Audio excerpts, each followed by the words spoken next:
Most people think dishonesty begins when someone lies. But that's usually not where it starts.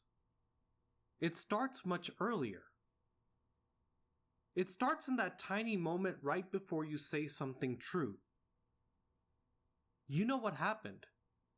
You know exactly how it felt.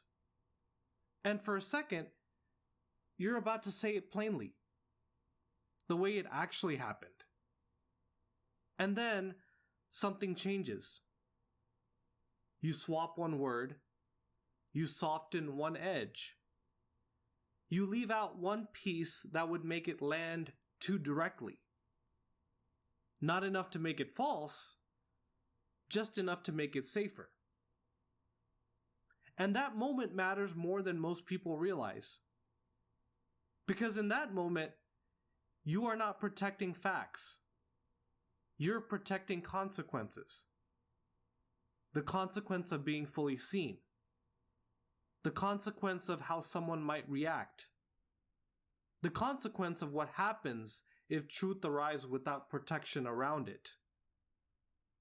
And this is not new. Genesis 3 shows this almost immediately. After Adam and Eve eat from the tree, God asks Adam a direct question. A very simple one. Have you eaten from the tree that I commanded you not to eat from? And Adam answers. But listen closely to how he answers. The woman you gave to be with me, she gave me fruit from the tree, and I ate it. That's not a very clean answer. He does admit what happened, but before the truth lands, something has already been inserted. Blame enters first. Deflection enters first. The truth is no longer untouched. And that is the moment the pattern appears.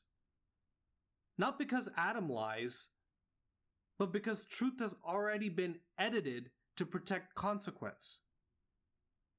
And Eve does the same thing. The serpent deceived me, and I ate. Again, the answer is there, but it does not arrive bare. Something is wrapped around it. Something protective. And that same pattern is still alive in people now. Every time someone asks you what happened, and you begin to answer, but inside yourself, before the words fully come out, you feel that tiny adjustment. That is the pattern. That invisible edit. That hidden reshaping. And most people never notice it.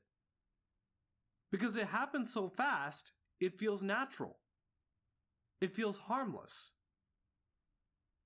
But over time, that tiny inner edit creates distance. Distance between you and other people. And eventually, distance between you and yourself. Because if you keep offering edited versions of yourself, people may hear your words, but they never actually meet you. And after enough years of doing that, even you stop knowing what the unedited version of you sounds like. That is why this matters. Real transformation does not begin when you force yourself to become brutally honest. It begins earlier than that. It begins when you catch the exact second you are about to change what is true. That second is everything. That is where fear becomes visible. That is where self-protection reveals itself. That is where the real pattern lives. Not after the words, before them. And once you begin noticing that moment, you start seeing your whole inner world differently. Because then, the question is no longer, am I telling the truth? The deeper question becomes, What inside me is afraid to let truth arrive untouched? And the answer to that question will reveal far more than the words ever could. If this pattern feels familiar, that recognition is where deeper work begins. Personal recognition reflection is below.